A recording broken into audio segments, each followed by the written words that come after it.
to have you join us for the Protect Your Peace event in conjunction with the Juneteenth event series called Free to Be, Free to Breathe. We have a group of individuals who are going to talk through how we navigate these times. So, what we're facing right now is a global health pandemic, which is why we are virtual, exasperating a cultural pandemic that has been going on for decades. And as we face these things together and separately, there is a great need to figure out how we maintain mental health. A lot of what we are facing is trauma. A lot of what we are trying to process is trauma, whether firsthand or secondhand. And so, as we navigate these ongoing pandemics, um, in the context of Juneteenth, which commemorates the freeing of slaves that happened 2 years after the Emancipation Proclamation, that was set forth in 1863, and in Texas, the slaves were not freed until 1865. This is our second event. We talked a little bit about yesterday, an overview of what Juneteenth is. And in that context, what is freedom? And what does freedom really mean?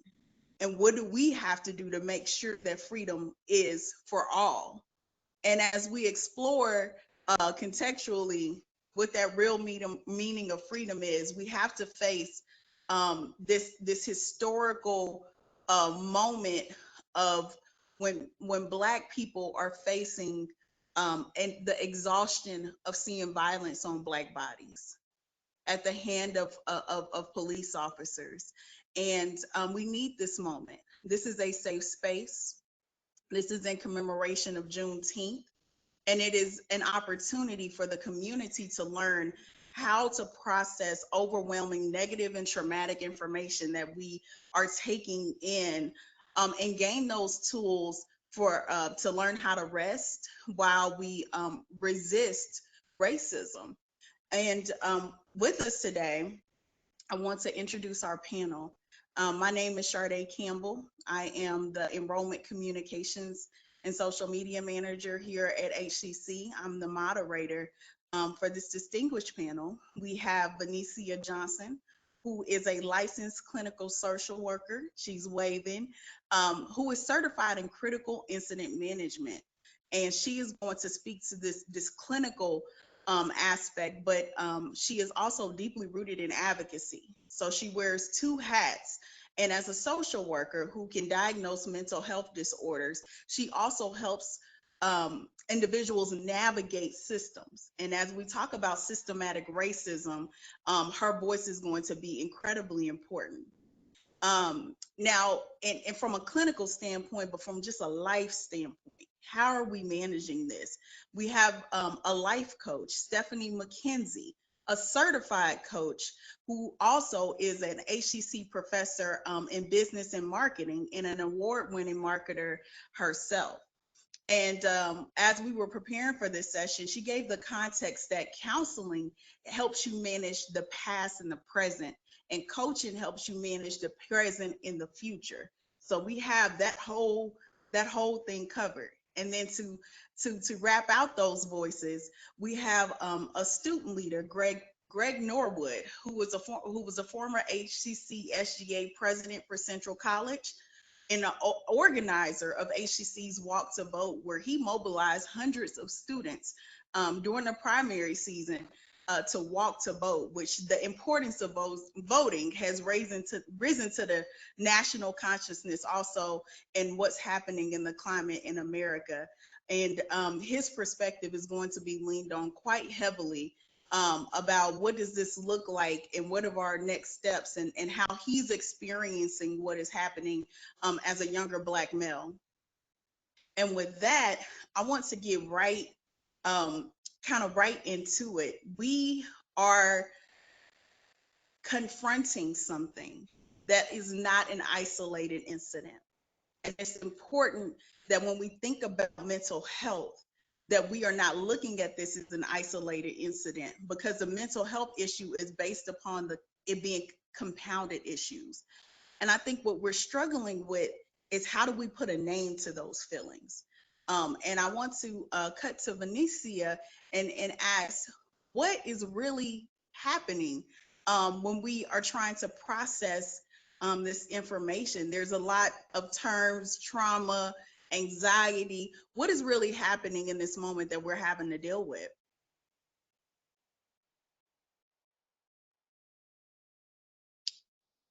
I'm going to lean on, I think, hold on, Venetia, I don't think we can hear you. We have our student life coordinator, Dominique, in the background that is working things for us. Is Venetia unmuted, Dominique? She is unmuted. Venetia, are you unmute? Are you hitting mute as well?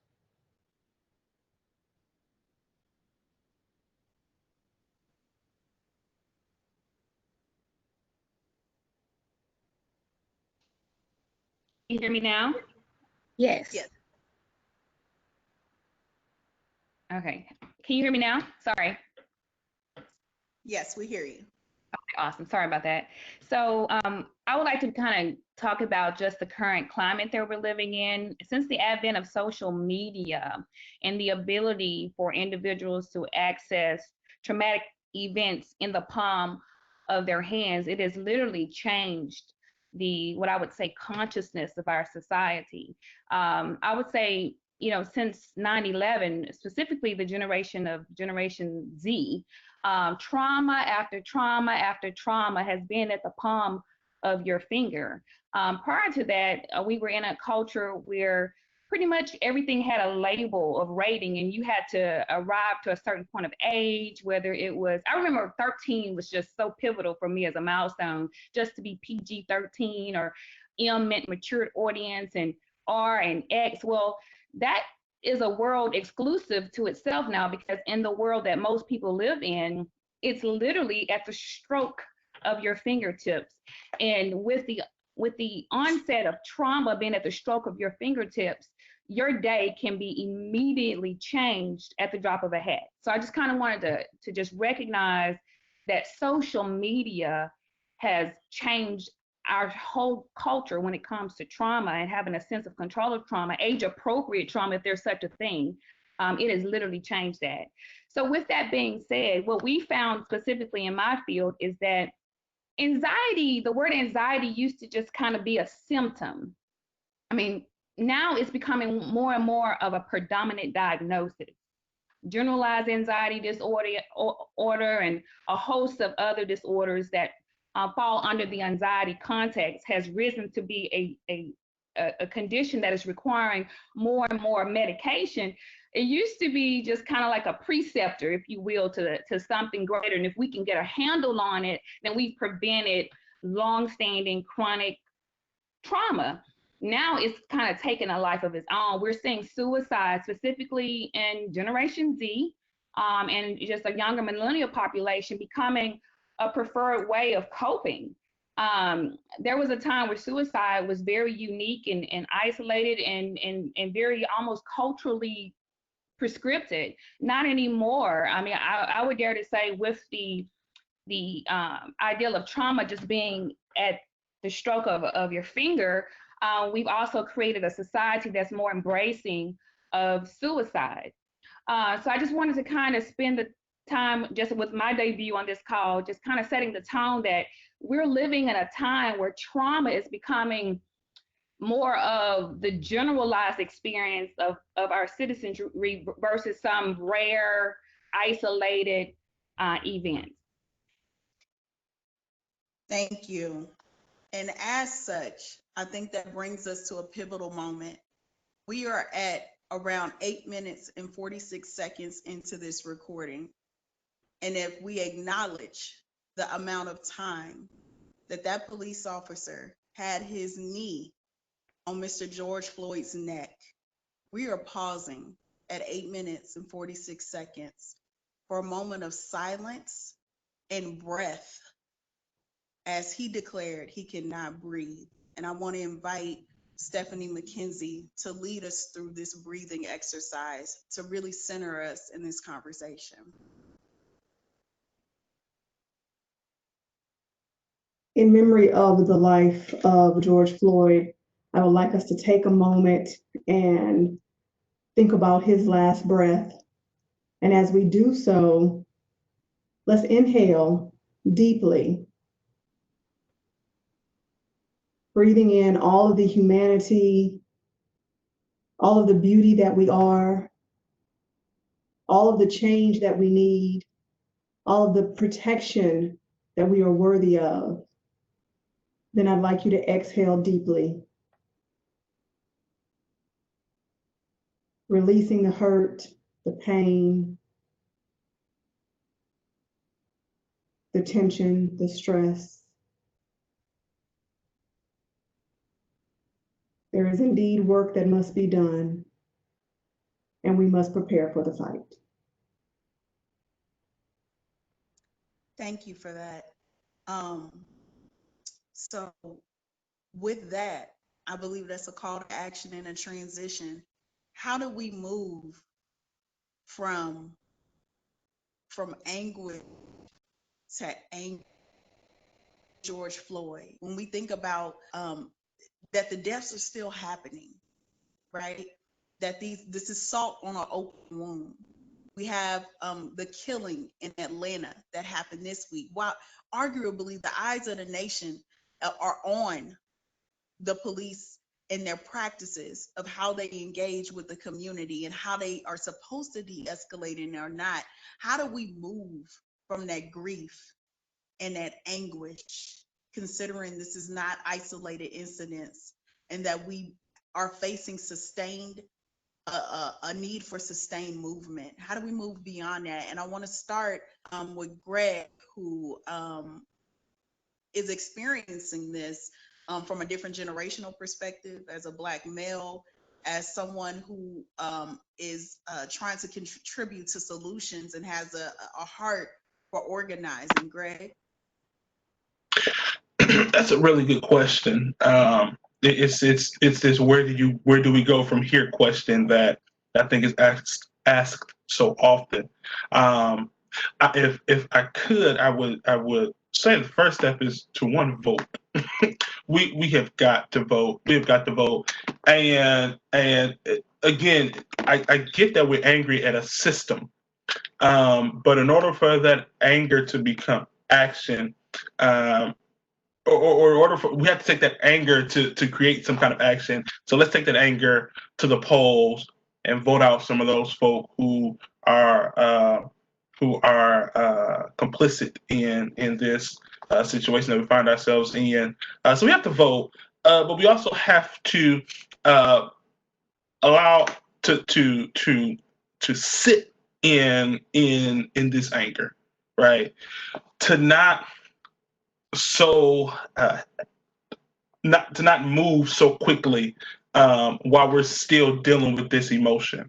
I think that the anger becomes anguish when when we're responding in shock or responding in anger, that it becomes anguish, and anguish is not a good emotion. It is not. Anguish or madness brings about nothing. And so really sitting in the anger and finding out what is it that's causing the anger. Is it because George Floyd was essentially lynched in front of the world, or is it deeper than that? And I think some of us will find it's deeper than that, and that the immediate response was to George Floyd. And while that response was powerful, no doubt powerful, there is still work to be done. And so we have to really find where that anger lies, and then do something about it. We have to be in contact with our city officials. We have to have conversations like this. We have to read our books and read our articles and educate ourselves on exactly where this problem started, and understand the history of where the movement has taken us from 1619 to 2020. Sharing with our white brothers and sisters some of their things. I don't know the word to use, but being offering constructive criticism in order to create allies, because sometimes they just don't know, right? And so being able to even in our anger be constructive and say, I know you didn't mean that, but this is how I felt when you did such. And so really, if I could just put in three: vote, advocate, with your city officials and within your own particular friend circles, and then sit in that anger before we respond. Let it understand where that anger is coming from. Thank you for that, Greg. And I think that brings us to a good thing to throw to Stephanie. I think as a life coach, you help people discover things, right? About themselves and about how they show up in this world. And we are facing a period of discovery, to Greg's point about what are we angry about?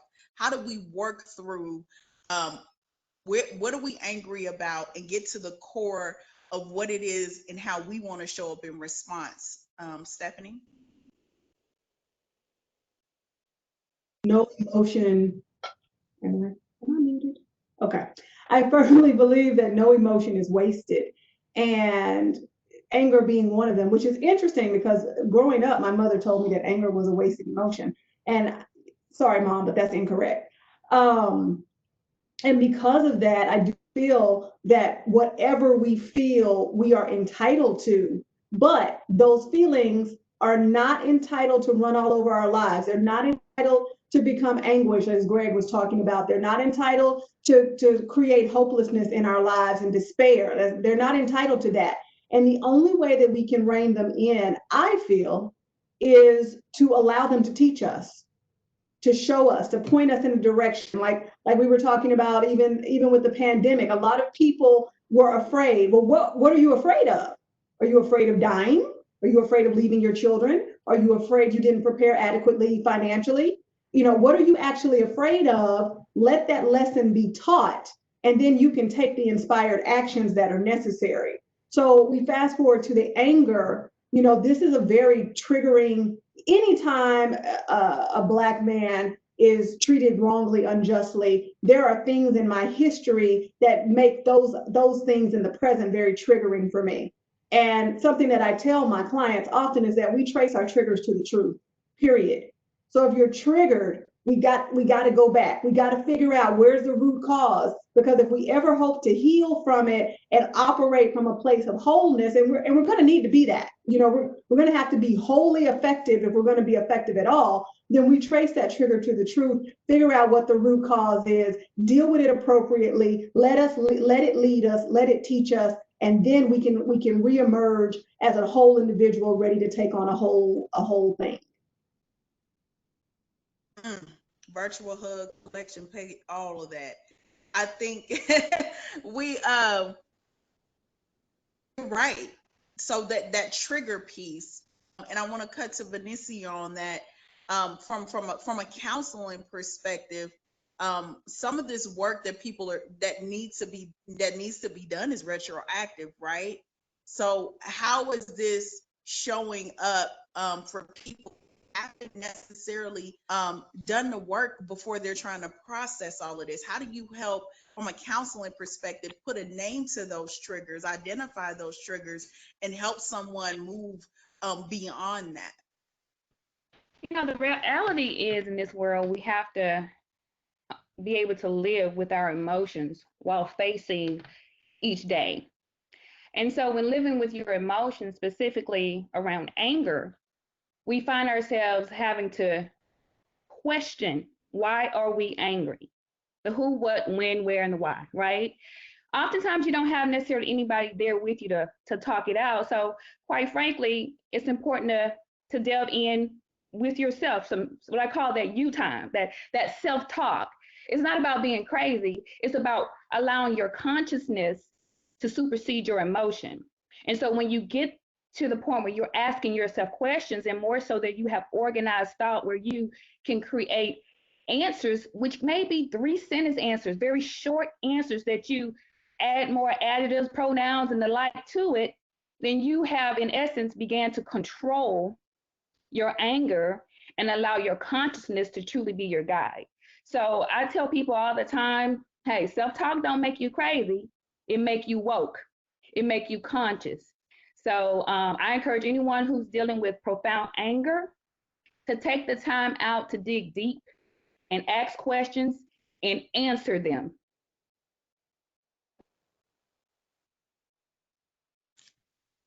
Thank you so much for that.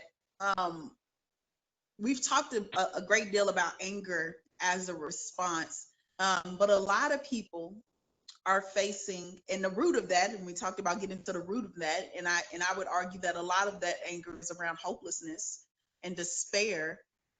In this moment, a lot of African Americans are cautiously optimistic about this being sustained outrage around structural racism, and for the need to move beyond not being racist to be anti-racist. That is a decision. But what we are facing because of what Vinicia has called hyper exposure to trauma is numbness. So how do we recognize that we are numb or stuck in that place and move beyond that? Any insight, Stephanie, and I'll kick back to Vinicia.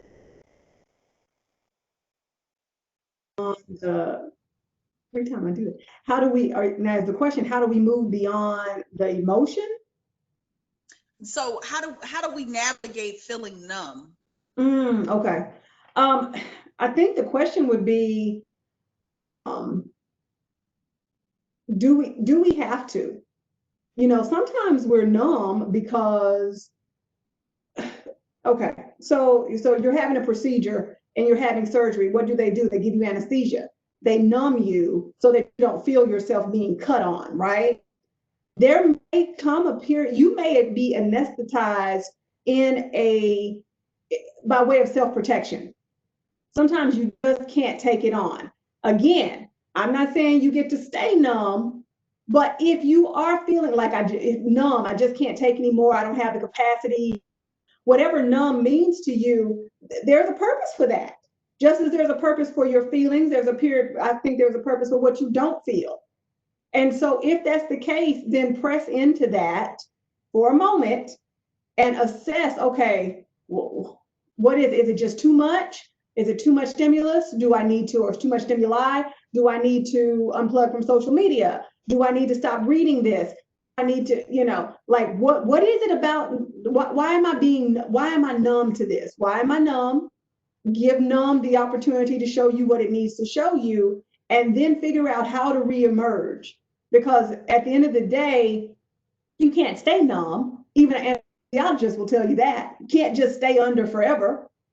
They calculate how much anesthesia they're going to give you by how long the procedure is and how much you weigh.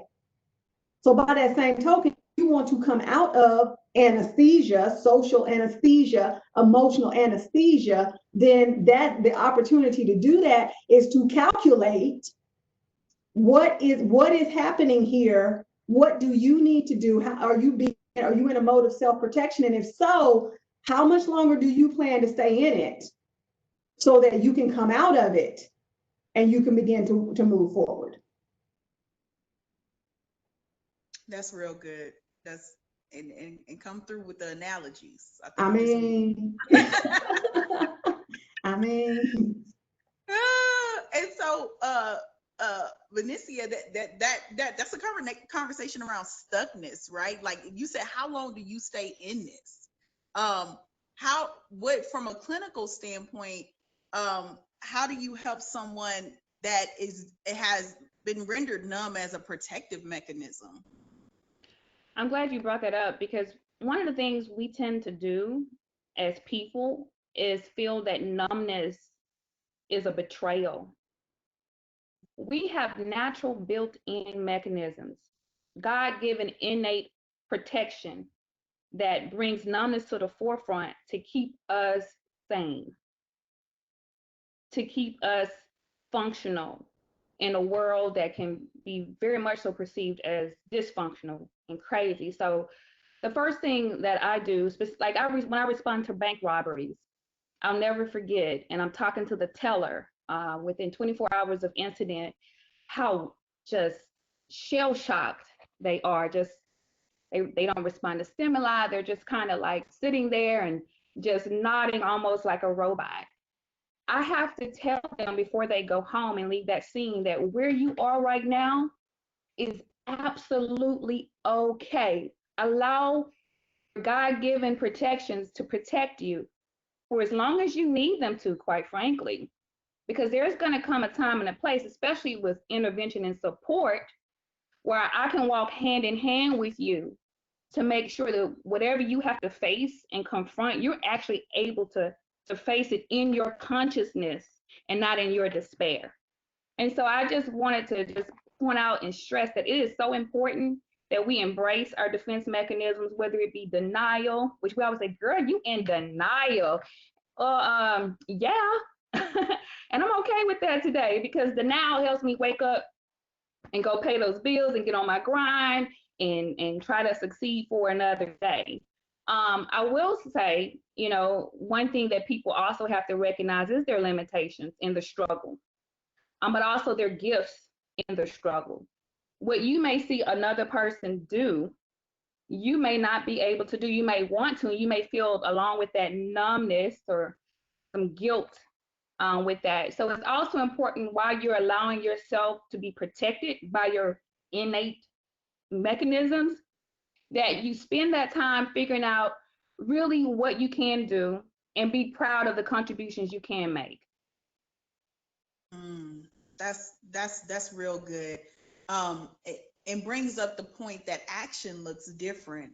And we're going to touch a little bit about this on Thursday in our Voices from the Movement, so that there's these different perspectives of what your next steps are. But to that point, when action looks different and someone is trying to work through what they feel like their next steps are, Stephanie, how do people identify, discover, and learn where they fit into the response? Well, I'm just going to say what I've been saying for the past 2 weeks. Bring your gift to the shift.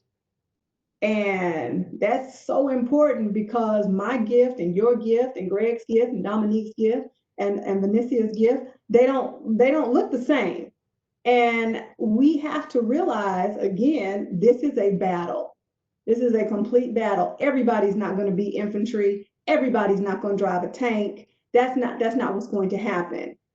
Some people are going to be writers. Some people are going to curate information. Some people are going to be researchers. Some people are going to step down from positions to give them to other people that they now know are more qualified. Some people are going to open up the human resources complaints and figure out, what they said about so-and-so for 20 years might be true. And so we need all of that. We need all the gifts, the analytical gifts, the creative gifts, the vocal gifts, the aggressive gifts, the agitating gifts. We need to bring all the gifts to the shift. So just realize that whatever you do, be it in the background or the foreground, is valuable to moving this thing forward. And baby steps are still steps. So whatever steps you take, make sure that you recognize the value in those steps. Yes, bring your gift to the shift. Greg, what gifts are you looking to bring to the shift? Knowing that you are deeply connected to the work of equity, to the work of to the work of organizing. What do you feel like? What gifts you're bringing from your perspective? Gosh, that is a loaded question that we didn't discuss yesterday. No, I could have thought about it. I think one gift that I bring is the ability to connect people to different resources. Because I am somewhat connected to things within the city, I can be that middle person between the I don't know to someone who does. So I think the gift of connecting, the gift of communication, that I find myself, and I've learned through different programs, and I sit on a board now that deals with deliberation, intentional deliberation in a lot of our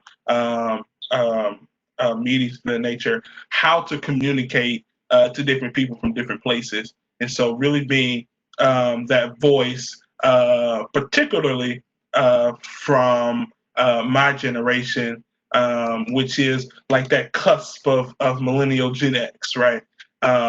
In between those two, really been able to communicate our feelings to a wide range of people, and then I think my ability to write, my ability to get on paper what it is that we're trying to communicate. And everyone can't write, and it's something that I find myself being asked to do quite often. Is to, okay, I hear what you're saying, but can you write it for us? Can you get it in a document? And so those are the three that I can think off the top of my head. That is really a great question that I would push back to anybody who's listening and say, what do you do? Well, what gift can you bring, even if you've been in the game for years on years and years? What else, or what more, or what gift have you not untapped, that you could bring to the shift, as Miss Stephanie so eloquently says? Right. And Vanessa, I know you're itching, girl. You have this intersection of a clinician and an activist. Specifically, you've been doing deep work in the K through 12 system around disability rights and special education. But what gifts do you feel like, and just real quick, do you feel like you fit into this? I'm glad that you asked that, because I'm so proud to say that as a professional, we need more professionals who are willing to step up and speak up and use their trades, their skills for the cause, often sometimes at no expense. What I found, I'm very bold. I'm very bold. I am comfortable in discomfort. I'm comfortable in tension. I know how important it is to create tension. I tell people all the time, in order for you to wash your clothes, you have to agitate your clothes to get them clean, don't you? You can't go from dirty to clean without agitation. And so I tell people all the time, I am more than willing to be the agitator. We're gonna wash this system clean. And so I'm very comfortable speaking boldly and directly. I do research. I do freedom of information requests. I ascertain policies. I call it code switching. I can talk to the community in layman's terms, and I can walk in with a three-piece suit and talk to the superintendent and check on where he stands. So I'm just proud to say that I'm willing to put my professionalism in the movement and take the oftentimes retaliation that comes with it. I just want y'all to notice how the energy changed when people were able to talk about what they could do for this. Like that's the power. And I know it seems like, oh, where are they going with this? This is about mental health. But notice that shift when you feel like you can identify clearly how my gifts help me move past this moment and contribute to solutions. And so we talked a little bit about voting. And I want to call out that when we're looking at systems and when we're looking at what we're facing and when we're looking at this being systematic, this is not anything that's going to be fixed with a federal button where they push with some federal regulation. We are looking at hyper local movement towards reform. We are looking at mayors. We are looking at mayors that choose police chiefs. We are looking at sheriffs. We are looking at governors that can authorize state funding in a way that makes police departments move, and with the municipality layer, we are also looking at medical examiners that come out of that budget. When we saw with George Floyd, we saw that the initial autopsy found that there was not foul play with his death. And an independent medical examiner had to come in and determine that the cause of death was because of sustained pressure on his neck for 8 minutes and 46 seconds. So what we're looking at is a hyperlocal response, but that means incrementalism, right? And we want one big solution to solve this problem. We want one big leader to solve this problem. But with incrementalism, we have to face in our own mental health that this has to take sustained movement. And what am I able to do? And how do I protect my mental health for sustained movement? So I thank you all for sharing where you all fit in this piece. With that, I think I want to a lot of what we've talked about in the term is, okay, we have to practice self-care, right? So what is self-care? It's so broad and it looks different. So Stephanie, what do you tell people who say, I don't know, I need some self-care, I need some moment, I need to just, how do I use self-care to get past this? Is there a formula? I mean, I don't know that there's a formula because everyone's different. But if you feel like you need some self-care, then take it. You know, unfortunately, we've started to make self-care be about a bubble bath and a glass of wine. And I'm like, it's so much more than that. It's taking that social media detox. It's not answering the phone to that person that calls with all the crazy. And I'll be the first one to tell you, going back to the pandemic, and I hate to keep going back there, but there's some good nuggets there. When this thing first hit, you know, I'm also a certified integrative nutrition coach. And so I know about diseases and health and all of that. And so I had to very quickly decide what position I wanted to operate from. So I wanted to be alert and aware, but unafraid. That's the position. And so I had a friend or two that wanted to talk about the world ending and the apocalypse. And I was like, yeah, no, we're not going to do that. You are literally disturbing my peace. I am not here for Thor and Thanos and everything else you want to talk. I'm not here for it. Okay, just not here for it. And, you know, moving forward into this situation, there are some things I just don't want to hear. You know, I don't want to hear about this being a distraction. Listen, we live in the first world. We're always being distracted by something. Is there another agenda at work? There's always another agenda at work, nefarious, dirty, good, whatever. What we have is an opportunity to shift. And so I'm going to take it. And so I'm operating from the space of whatever energies have created this rift in the time-space continuum, if you will, we're going to take it.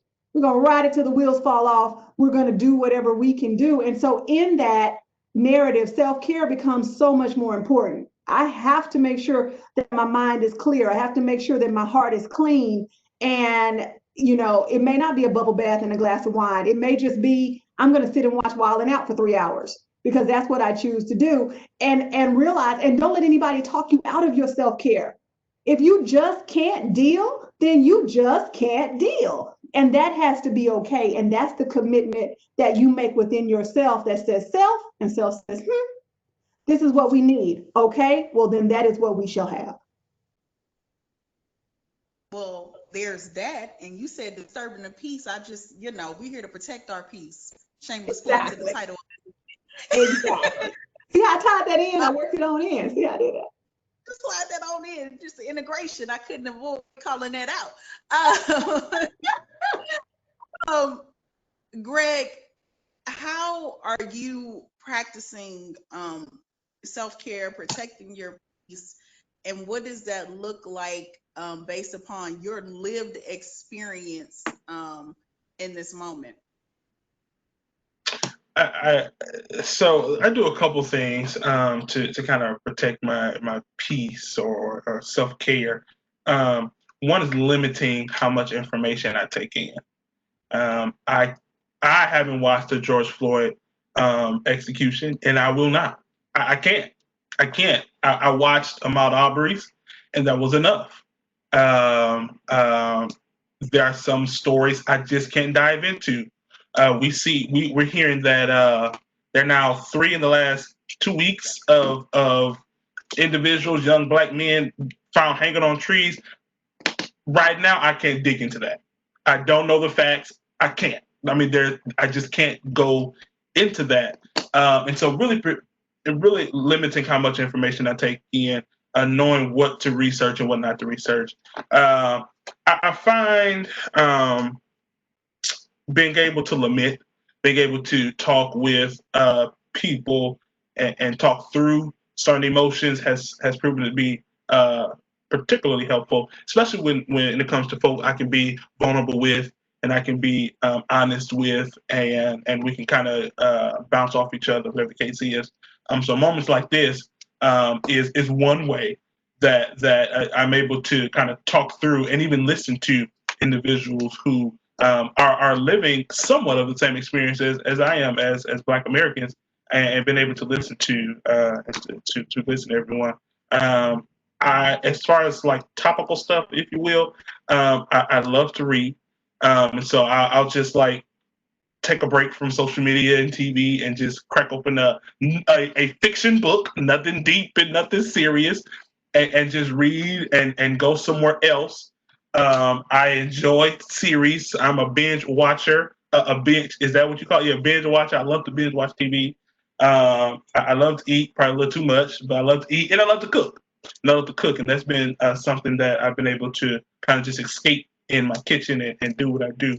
But those are just a couple of things that I do, but it's becoming increasingly more difficult to do so, to practice proper self-care, because of all the emotions that both COVID and one of my friends said COVID is taking our breath and cops are taking our breath, and so it's just like where is our opportunity to breathe as Black Americans, and so it's becoming increasingly more difficult to practice proper self-care methods or procedures, but those are just a couple that I do.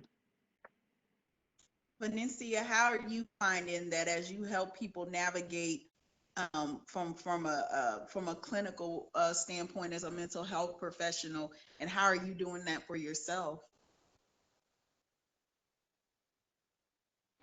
You know, I've always had this tradition for at least probably the last 8 years that I go on this sabbatical. It's well known in the community and anyone that's in my activism or advocacy network is that Benicia is offline as of May, the very last day of school, public education school in my county, and right after Labor Day. And it's only a few people that have like this access to me that says, okay, Benicia, is this important enough to take you off the sabbatical? And of course, the George Floyd situation undoubtedly is important enough. So I have boundaries and I have limits that I put in my life, and they're very strict, and I communicate them. But also, I do have some wiggle room for a certain few people, because I do recognize that crisis doesn't have any date or time stamp, and sometimes I need to roll up my sleeves and get involved. The other thing that I do is that I really have an understanding of my gifts. I am a plotter. I can plan. I strategize. I mobilize, and I'm an attack dog. If it doesn't fall up in those arenas, I'm probably good for consultation only. I'm not the person that's going to go and protest. That's not my strength. I understand that for others, and I support that because we need a multifaceted movement.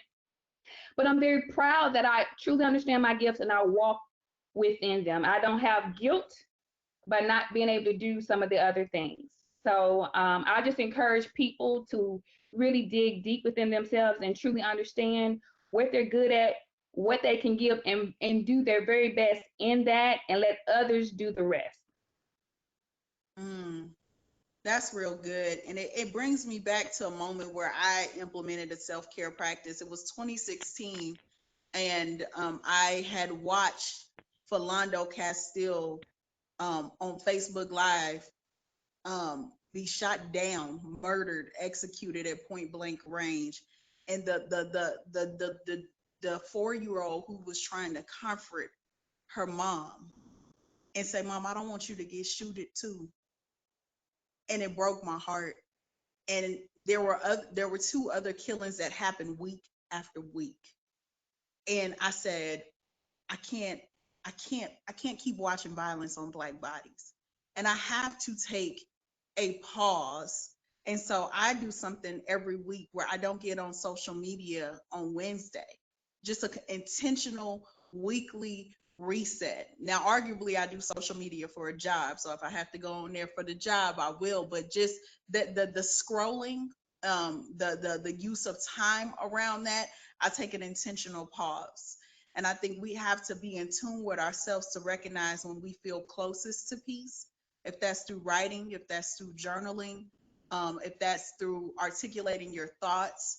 But that's something that I have done to practice self-care, and to Venencia's point, boundaries. I have to have boundaries with myself about what I expose my spirit to.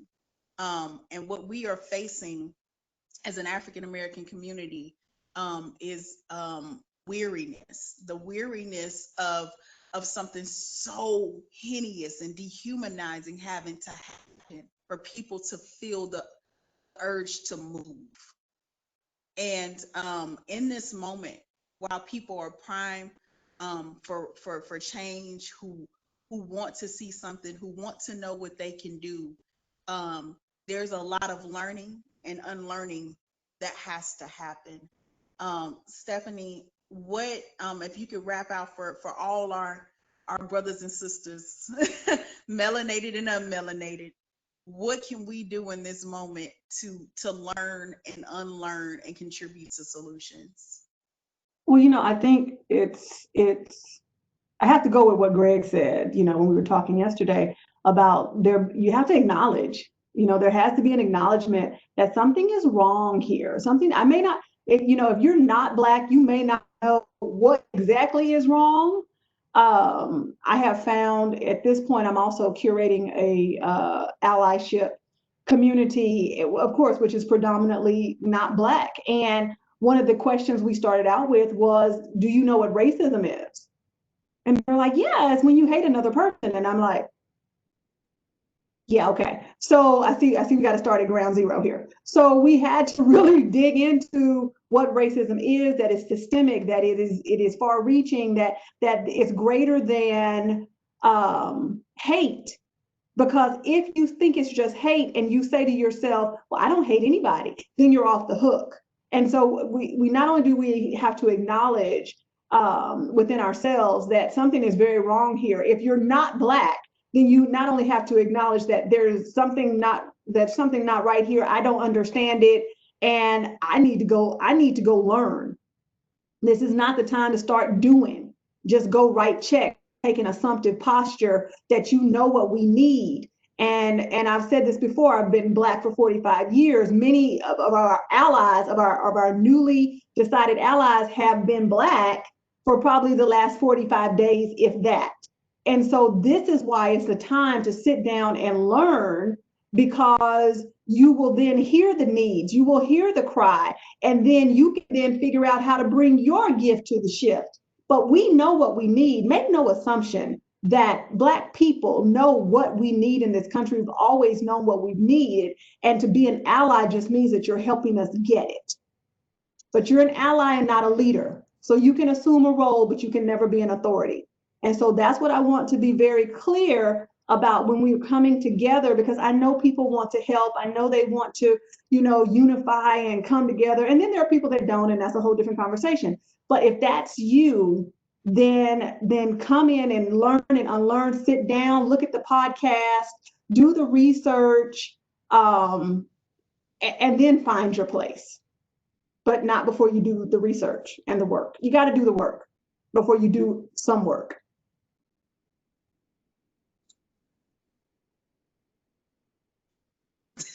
Right. You know when you know that you know. As we wrap out, because I want to leave some time for questions, what is the final, what is the one takeaway you want people to take away from, I know we've talked a little bit about protecting your peace, but we're talking about protecting your peace as you seek peace.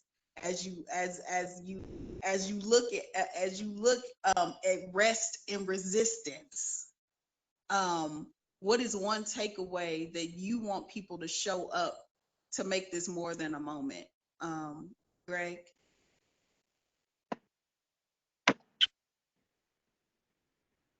Um, I think if I would want someone to take anything away from this, is that it's okay to be emotional during this time. That the emotions that we're feeling, I think it was James Baldwin, and I don't want to, if I screw up the quote, excuse me, but he said to be black and somewhat conscious is to be angry most of the time. And I didn't quote it, so don't quote me, but it's in that area, in the general area, that this feeling, even if you aren't black, right? If you are upset at what has been taking place, it's okay, and to sit in that and to address it the best way you can. I would also say let's continue to educate ourselves on the movement. What is needed? Where are we now? What needs to be done? What has already taken place? They don't need to vacuum a floor that's already been cleaned. Let's use our energy to do some more things to expand and to grow and to develop the movement. And so I'll just say those two things for the sake of time: to sit in your emotion, understand it, acknowledge it, and understand that it's okay to have a little righteous indignation about what's going on, but then to educate yourselves. So out of that anger, educate yourselves and figure out what can we do to advance where we are. And Valencia, to wrap us up. I would simply say it's just so important that after you've experienced trauma, whether it's primary or secondary, that we understand that we have innate mechanisms that are designed to protect us. So if you're feeling different, if you're feeling unusual, if you're crying, if you're feeling depressed, within a certain amount of time of exposure, that's considered normal. And we should allow ourselves to adjust within a particular pace. But if it's starting to disrupt your life, if you're not waking up and doing business as usual, if you're not able to maintain, I just ask that people reach out and seek help. There are professionals like myself and others that are willing to help you navigate your emotions during this critical time. Yes. And thank you for everyone's insight into lived experiences, into our realities, and this intentionality in Juneteenth, to pausing, to listen to the Black community, to hear their voices, to do the work to learn and unlearn, and to listen. And so a couple of questions, and I believe, Anissa, you actually touched on this a little bit. Of people, is there any other insight around anxiety? Because anxiety, you said, is increasingly becoming a diagnosis, but you could feel anxiousness without necessarily having a diagnosis around anxiety. What when people are feeling anxious or anxiety that already exists is heightened in this moment? Is there anything beyond seeking help that you think that they should do? There are individuals who have a propensity to be more anxious than others, whether it's through, all the events that have happened from childhood or some type of genetic predisposition or sort. So I don't want to minimize that anxiety is a real thing, and it is happening to many people across the country. I can just say, whenever there's a primary traumatic event, one of the first things that happen is these symptoms of anxiety. Anxiety could be your palm sweating, inability to focus, just shivering and shaking, or just I call it the skittish nature, just like scared like a quote unquote cat.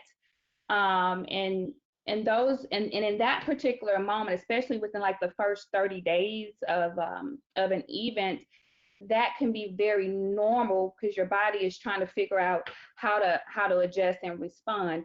If it's happening over 30 days after being exposed to any type of traumatic situation, or if it debuts just all of a sudden, it didn't happen within that first 30 days, but after the first 30 days, all of a sudden you just started having this onset of anxiety, your defense mechanism has just released them in the air, then I'm asking that you seek help.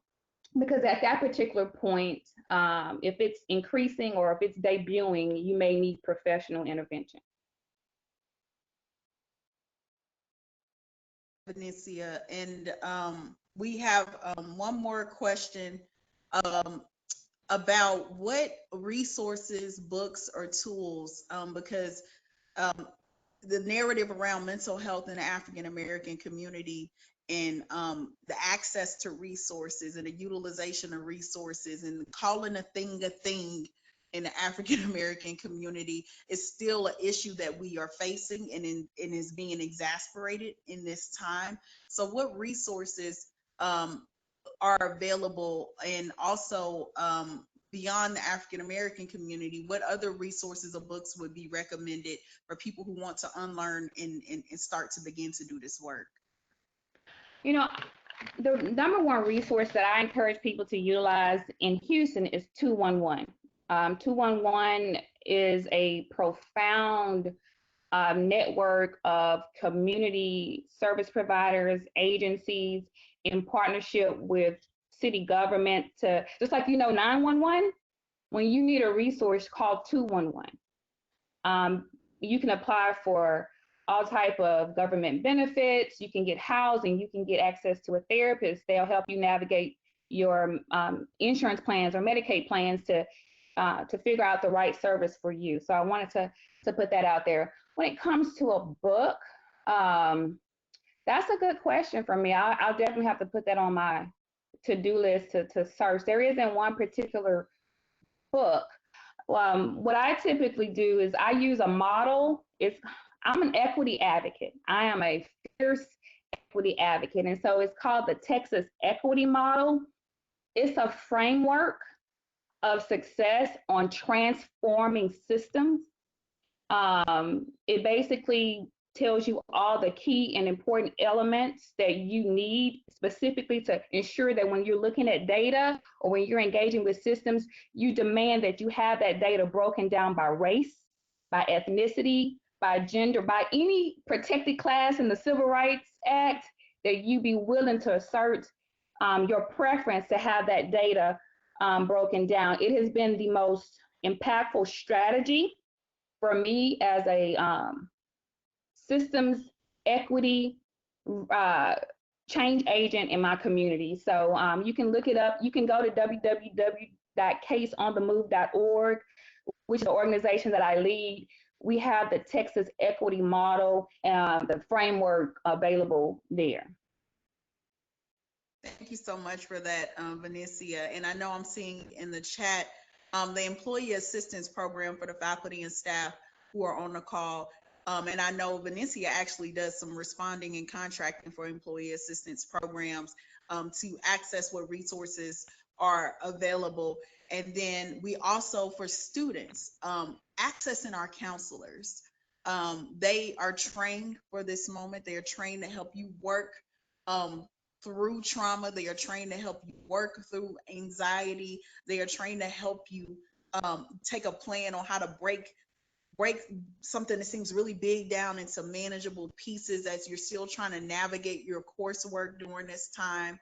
But to wrap out the question around books or tools, Stephanie and Greg, do y'all have anything to add? I mean, there's so many. Taraji P. Henson's foundation is offering 5 free therapy sessions. There are quite a few coaches that are doing that as well. I do that as well. So by all means, like if you just Google resources on Black mental health, you'll get tons of lists. There's tons and tons and tons of lists. And I think also just being mindful of the reality that we can all learn and unlearn. at this point, you know, and making sure, and I think self-care definitely, as we talked about protecting our peace today, part of self-care is realizing when you need help. And there's no shame in needing help. There's no shame in reaching out to a professional, preferably, and saying, I need help, you know, and not minimizing your anxiety, not minimize feeling sad, not minimizing any part of your experience, especially your emotional experience, and reaching out for help. This is a time definitely when we've got to give ourselves the grace and the space. We need to give ourselves the grace and the space to be who we need to be in the moments that we're being presented with, because everything changes at the drop of a dime. Real good. So I want to wrap out and reaffirm that this programming is grace and space. That this is a series of events wrapping out on Thursday. We will have the last event of the series of Juneteenth, Free to Be, Free to Breathe. We will have voices from the movement. We will have a multi-generational panel of activists, scholars, a medical examiner who did the autopsy on Sandra Bland, and a journalist. It's so important for us to bring our gifts to the shifts, and you saw all those different gifts in that. If I could do this shameless plug based on Stephanie Mckenzie, who has been getting much love in the chat, and to Venetia, who has given us a name to what we are experiencing, and her voice for advocacy and how that's shown up, and for Greg, for his voice, for calling a thing a thing. He just got off a panel for a town hall on racism that the institution just did, with a host of leadership at the institution, who laying out what we plan to make this more than a moment, than of what we do. But as an educational institution, I want to emphasize that we have an obligation, right, to help people navigate learning and unlearning. And that is deeply rooted in us doing what we say that we believe. And that means that every individual has to do what they say that they believe, and what aligns with the value systems that they have signed up for as a faculty member or staff, and as a student who is in our spaces. We all have an obligation. We all have to access the tools. We all have to protect our peace, and we all have gifts to add to solutions. And with that, the meeting is being recorded. We are going to send this out, and we so appreciate you all tuning in and joining this distinguished panel for this conversation that we know was needed in this moment. Y'all take care and have a good rest of the day.